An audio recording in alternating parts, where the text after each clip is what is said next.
Assalamualaikum warahmatullahi wabarakatuh. Saya Rafli Dwi Ardana dari kelompok yang beranggotakan Putri Helpi Melita Ananda, Merido Rahman, dan juga saya sendiri. Pada video kali ini kami akan menjelaskan materi tentang yang berkaitan tentang media pembelajaran. Terus selanjutnya ke materi. Yang pertama itu dasar pertimbangan pemilihan media. Dasar pertimbangan pemilihan media pembelajaran terdapat beberapa hal. Yang pertama, bermaksud mendemonstrasikannya seperti halnya pada perkuliahan. Kemudian merasa sudah akrab dengan media tersebut. Kemudian ingin memberi gambaran atau penjelasan yang lebih konkret. Kemudian merasa bahwa media dapat berbuat lebih dari apa yang bisa dilakukan oleh pengajar. Misal untuk menarik minat atau gairah belajar siswa. Jadi secara sederhana, dasar pertimbangan pemilihan media yaitu dapat memenuhi kebutuhan atau mencapai tujuan yang diinginkan.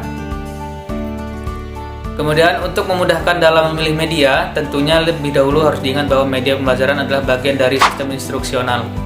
Yang artinya keberadaan media tersebut tidak terlepas dari konteksnya sebagai komponen dari sistem instruksional secara keseluruhan. Kemudian berdasarkan komponen-komponen tersebut atau komponen dari sistem instruksional inilah kriteria pemilihan media dibuat. Kriteria tersebut terdiri dari beberapa hal, yaitu karakteristik siswa, tujuan pembelajaran, bahan ajar, tiga karakteristik media itu sendiri, dan juga sifat pemanfaatan media. Kemudian terdapat kriteria pemilihan.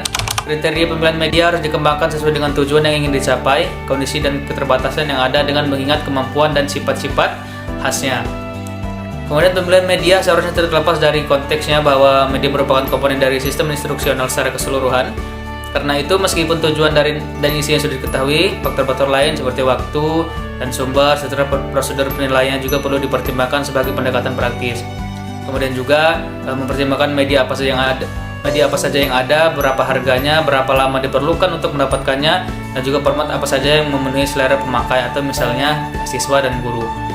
Dan itu selain itu ada 4 faktor lagi yang perlu dipertimbangkan dalam pemilihan media. Yang pertama yaitu ketersediaan sumber setempat, artinya bila media yang bersangkutan tidak terdapat pada sumber-sumber yang ada, harus dibeli atau dibuat sendiri.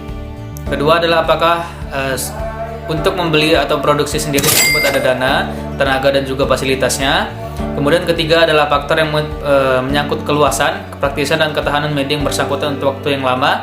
Artinya media bisa digunakan dimanapun dengan peralatan yang ada di sekitarnya dan juga kapanpun serta mudah dijunjung dan dipindahkan. Kemudian faktor yang terakhir adalah efektivitas biayanya dalam jangka waktu yang panjang. Kemudian hakikat dari pemilihan media pada akhirnya adalah keputusan untuk memakai, tidak memakai, atau mengadaptasi media yang bersangkutan. Kemudian terdapat prosedur pemilihan media.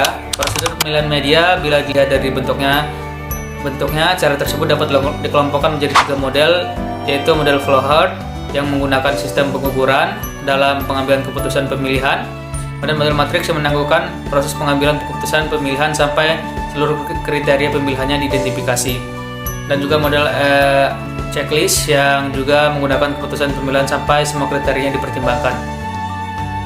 Dan contoh gambar prosedur pemilihan media dalam bentuk flowchart menurut Syaran.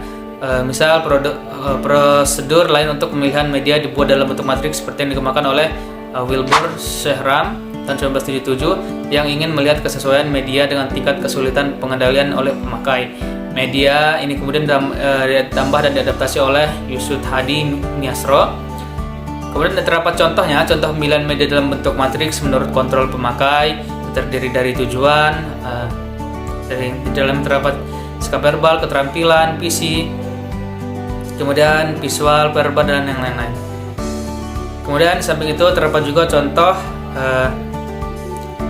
sebagaimana yang telah diutarakan sebelumnya, prosedur pemilihan yang terdiri dari bentuk-bentuk tabel yang di dalam terdapat kontrol atau media, kemudian portable untuk di mana, di rumah, atau kemudian di mana, kemudian siap setiap saat, kemudian terkendali, mandiri, dan umpan balik.